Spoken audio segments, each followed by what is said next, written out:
Hi guys, why 24 crafts are important in movies.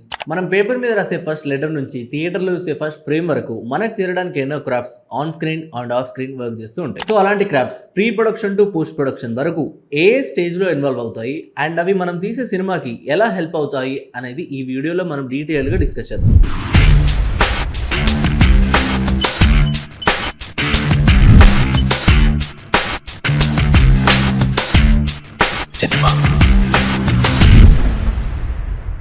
First cinema writers.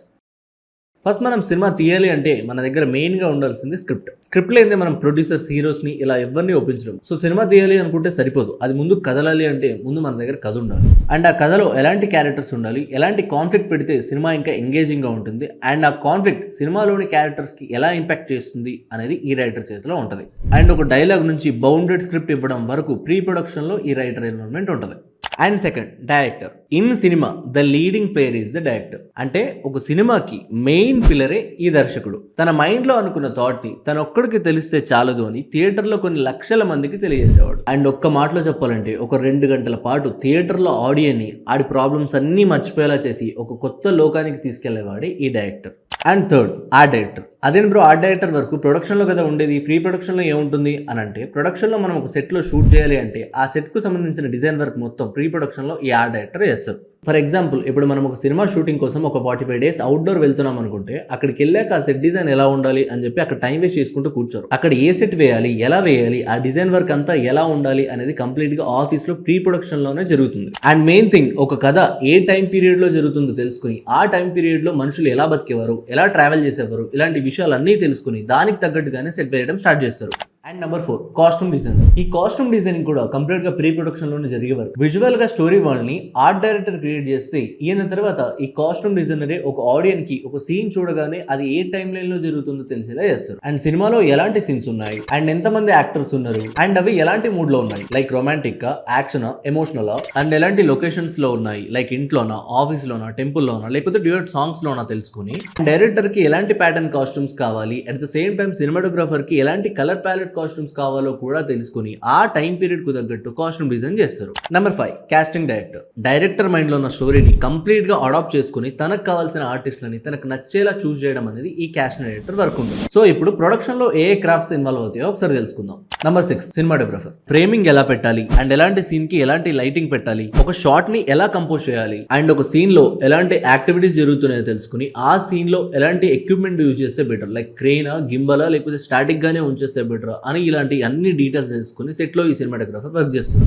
And main thing, director అనుకున్న స్టోరీని ఎక్కడా bore కొట్టించకుండా audience కి visual గా interest కలిగించేలా cinema చూపిస్తాడు ఈ cinematographer. And number 7, still photographer. మామూలుగా మనం ఎక్కడికైనా బయటికి వెళ్ళినప్పుడు రోడ్ పక్కన కొన్ని సినిమా పోస్టర్స్ తో హోర్డింగ్స్ ఉంటాయి. ఆ హోర్డింగ్స్ లో కొన్ని ఫోటోషూట్ చేసిన ఇమేజెస్ ని ఎడిట్ చేసి హోర్డింగ్స్ పెడితే ఇంకొన్ని వెరీ న్యాచురల్ పోస్టర్స్ ఉంటాయి. ఆ పోస్టర్స్ ని చూసి మనం అట్రాక్ట్ అయిపోయి అలానే చూస్తూ ఉండిపోతాం. సో అలాంటి పోస్టర్స్ అన్ని ఈ స్టిల్ ఫోటోగ్రాఫరే తీస్తాడు. సినిమా షూటింగ్ జరుగుతున్నప్పుడు హీరోని గానీ ఆర్ హీరో ఎలివేషన్ షాట్స్ ని గానీ న్యాచురల్ గా, ర్యాండమ్ గా, సినిమాటిక్ గా తీసేవాడే ఈ స్టిల్ ఫోటోగ్రాఫర్. అండ్ కొన్ని సార్లు వీళ్ళు తీసిన స్టిల్స్ వల్ల కూడా మూవీ ప్రమోషన్స్ కి హెల్ప్ అవుతాయి అండ్ వీళ్ళ వరకు కూడా కంప్లీట్ గా ప్రొడక్షన్ లోనే ఉంటుంది. Number 8, stunt director. ప్రతి కమర్షియల్ సినిమాలో మనకు గూస్ బంప్స్ తెప్పించే యాక్షన్ సీక్వెన్సెస్ కొన్ని ఉంటాయి. అవంత బాగా రావడానికి మెయిన్ రీజన్ ఈ స్టంట్ డైరెక్టర్స్. వీళ్ళని మనం ఫైట్ మాస్టర్స్ అని కూడా అంటాం. అండ్ ఎలాంటి సినిమాలో అయినా మనం తీయాలి అనుకున్న యాక్షన్ సీక్వెన్స్ ని ఈ స్టంట్ డైరెక్టర్ డిజైన్ చేస్తారు. యాక్టర్స్ ఏజ్ ని, ఫిట్నెస్ ని మైండ్ లో పెట్టుకుని షూట్ కి ముందు ఫైటర్స్ తో ఎంతో ప్రాక్టీస్ చేపించి షూట్ టైంలో ఎవరికి ఎలాంటి ఇంజురీస్ కాకుండా స్టంట్ చేపిస్తారు. Number 9, choreographer. సినిమాలో ఒక మంచి ఫీల్ గుడ్ సీన్ తర్వాత లవ్ సాంగ్ అయినా, లేకపోతే ఓర్రమాస్ ఎలివేషన్ సీన్ తర్వాత ఐటమ్ సాంగ్ అయినా సరే, కరెక్ట్ సిచ్యువేషన్ లో సాంగ్స్ ప్లేస్మెంట్స్ అనేది చాలా ఇంపార్టెంట్. అలా ప్లేస్మెంట్ లో వచ్చే సాంగ్స్ లో యాక్టర్స్ కరెక్ట్ సింక్ లో డాన్స్ మూమెంట్స్ అండ్ ముఖ్యంగా ఆడియన్స్ మైండ్ లో సాంగ్ ప్లే అవుతున్న టైంలో వాళ్ళ అటెన్షన్ పోకుండా డాన్స్ తో మనల్ని కళ్ళు తిప్పనీయకుండా చేసేవాడే ఈ కొరియోగ్రాఫర్.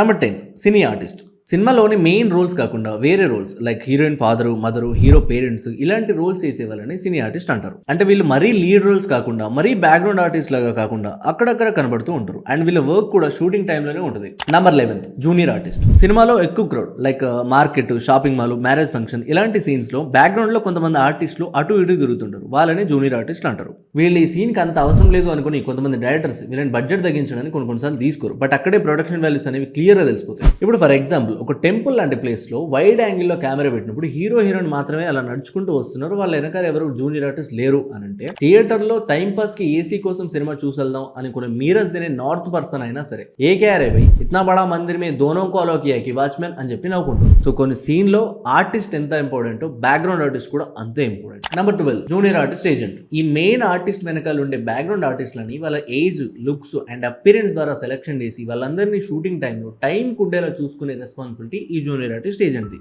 Number 13 makeup man. కొన్ని సినిమాలు నెలలో షూటింగ్ చేస్తే ఇంకొన్ని సినిమాలు కొన్ని సంవత్సరాలు షూటింగ్ చేస్తారు. సో ఒకసారి షూట్ చేసిన సీన్ ని అనుకోని కారణాల వల్ల మళ్ళీ ఎప్పుడో షూట్ చేయాల్సి వస్తుంది. యాక్టర్స్ ఫేస్ పైన కానీ బాడీ పైన కానీ ఆ తేడాను తెలియకుండా కంటిన్యూటీ మిస్టేక్స్ అస్సలు కనబడకుండా చూసుకునేవాడే ఈ makeup man. Number 14 outdoor unit technicians. Shooting టైంలో ఎవరికి ఏం ప్రాబ్లం వచ్చినా సరే ఈ టెక్నికల్ యూనిట్ లోని టెక్నీషియన్స్ సార్ట్ అవుట్ చేస్తారు. అంటే ఆర్ట్ డిపార్ట్మెంట్ దగ్గర అంబర్ పౌడర్ అయిపోయింది, ప్రొడక్షన్ వాళ్ళ దగ్గర టీ పౌడర్ అయిపోయింది, ఇలాంటివి. లైక్ ఇప్పుడు లైటింగ్ ఎక్విప్మెంట్స్ లో ఏమైనా ప్రాబ్లమ్ వస్తే ఎలక్ట్రిసిటీ అందించడం అండ్ కెమెరా డిపార్ట్మెంట్ కి టెక్నికల్ సపోర్ట్ అందించడం ఇలాంటివి. Number 15 outdoor light man. ఏ సినిమా షూటింగ్ అయినా సరే ఒక మంచి కెమెరా ఎంత ఇంపార్టెంటో లైటింగ్ కూడా అంతే ఇంపార్టెంట్. సో సీన్ లోని మూడ్ ని బట్టి లైటింగ్ సెట్ చేసే వాళ్ళని అవుట్డోర్ లైట్ మ్యాన్ అంటాం. ఇప్పుడు ప్రతి షాట్ కి లైటింగ్ మారుస్తూ బెస్ట్ అవుట్పుట్ కోసం సినిమాటోగ్రఫర్ అండ్ డైరెక్టర్ విజన్ కి ఎప్పటికప్పుడు నిరంతరం కష్టపడుతూ ఉంటుంది. Number 16 studio workers. ఒక స్టూడియోలో షూట్ జరుగుతున్నప్పుడు ఆ స్టూడియోకి సంబంధించిన వర్క్ ఏదైనా కావాలి అంటే చేసి పెట్టే వాళ్ళని ఈ స్టూడియో వర్కర్స్ అంటాం మనం. అండ్ వీళ్ళ వర్క్ కూడా కంప్లీట్ గా ప్రొడక్షన్ లోనే ఉంటుంది.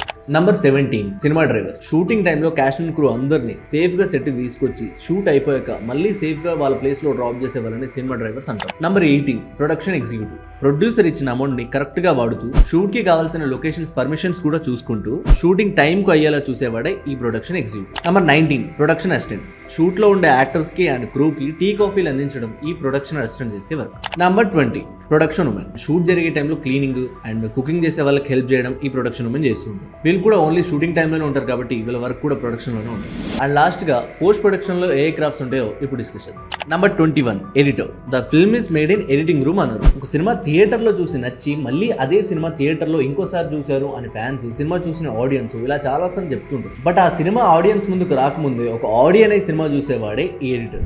డైరెక్టర్ ముందు జాగ్రత్త కోసం ఇంటర్వెల్, క్లైమాక్స్, కొన్ని కీ సీన్స్ ఇలా 3-4 సార్లు డిఫరెంట్ యాంగిల్స్ లో ఆర్ డిఫరెంట్ వర్షన్స్ లో షూట్ చేస్తారు. అందులో అనవసరమైన షార్ట్స్ ని కట్ చేసి సినిమాకి హెల్ప్ అయ్యే సీన్స్ ని పెట్టి ప్రాపర్ గా ఎమోషన్ మిస్ అవ్వకుండా 3 hours వచ్చిన మూవీని 2 hours లో కట్ చేసేవాడే ఈ ఎడిటర్. Number 22 music director. మనం చాలా సార్లు చూస్తూనే ఉంటాం, ఒక సినిమాలోని పాటలు విని డెఫినెట్లీ ఈ సినిమాకి వెళ్దాం రా అని ఫిక్స్ అయిపోతాం. సో టీజర్ ట్రైలర్స్ తోనే కాదు, ఓన్లీ మ్యూజిక్ తో కూడా ఆడియన్స్ థియేటర్స్ కి రప్పించే పవర్ మ్యూజిక్ డైరెక్టర్ ఉంది. ఇలాగే చాలా సినిమాలు సాంగ్స్ అండ్ బీజిఎం తో కూడా హిట్ అయ్యాయి. Number 23 audiography. షూటింగ్ టైంలో రికార్డ్ అయిన ఫుటేజ్ మొత్తాన్ని పర్ఫెక్ట్ సౌండ్ ఎఫెక్ట్ తోనే యాడ్ చేయడం ఈ ఆడియోగ్రఫర్ వర్క్ ఉంటుంది. లైక్ ఇప్పుడు glass break sounds and traffic sounds and food cooking sounds ఇలాంటివి.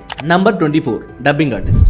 సినిమా హ్యాస్ నో బ్యారియర్స్, అందువల్ల వేరే ఇండస్ట్రీ యాక్టర్స్ కూడా మన సినిమాలో నటిస్తుంటారు. షూటింగ్ టైంలో వాళ్ళ డైలాగ్స్ ప్రాక్టీస్ చేసి చెప్తుంటారు, కానీ డబ్బింగ్ టైంలో వాళ్ళకి లాంగ్వేజ్ అండ్ స్లాంగ్ మీద సరైన నాలెడ్జ్ లేకపోవడం వల్ల వాళ్ళకి డబ్బింగ్ చెప్పడం అనేది చాలా కష్టం. సో వాళ్ళ ఓకల్స్ కి మ్యాచ్ అయ్యేలాగా లాంగ్వేజ్ పైన కంప్లీట్ గా నాలెడ్జ్ ఉన్న వాళ్ళు, at the same time voice కూడా బాగున్న వాళ్ళు ఆ క్యారెక్టర్స్ ఫీలింగ్స్ అండ్ రియాక్షన్స్ తో మ్యాచ్ అవుతూ డైలాగ్ చెప్తారు. వీళ్ళ వల్ల ఎంతో మంది కొత్త ఆర్టిస్టులు మన ఇండస్ట్రీకి పరిచయం అవుతున్నారు. అండ్ ఇది కూడా కంప్లీట్ గా పోస్ట్ ప్రొడక్షన్ లో జరిగే process. So this is about 24 crafts in film making. And ఇవే కాకుండా producer, hair dresser, publicity designer, script supervisor, special effects coordinator ఇలా వీళ్ళందరూ కూడా ఉంటారు కదా అని ఒక్కొక్కరు ఒక్కొక్క రకంగా చెప్తున్నారు. బట్ ఇది నాకు తెలిసినంత వరకు, నేను ఇన్ఫర్మేషన్ గ్యాదర్ చేసినంత వరకు, pre production to post production వరకు ఏ క్రాఫ్ట్స్ ఉంటాయి, అవి ఎలా వర్క్ అవుతాయి అనేది నేను క్లియర్ చెప్పాను. ఐ హోప్ ఈ వీడియో మీకు ఎంతో కొంత హెల్ప్ అవుతుంది అనుకుంటున్నాను. అండ్ మళ్ళీ చెప్తున్నా, please like, share and subscribe our cinema stream అని YouTube channel. And next video genres అంటే ఏంటి, టైప్స్ ఆఫ్ డిఫరెంట్ జానర్స్ పైన క్లియర్ గా డిస్కస్ చేద్దాం. And I will see in the next video. Thank you, bye.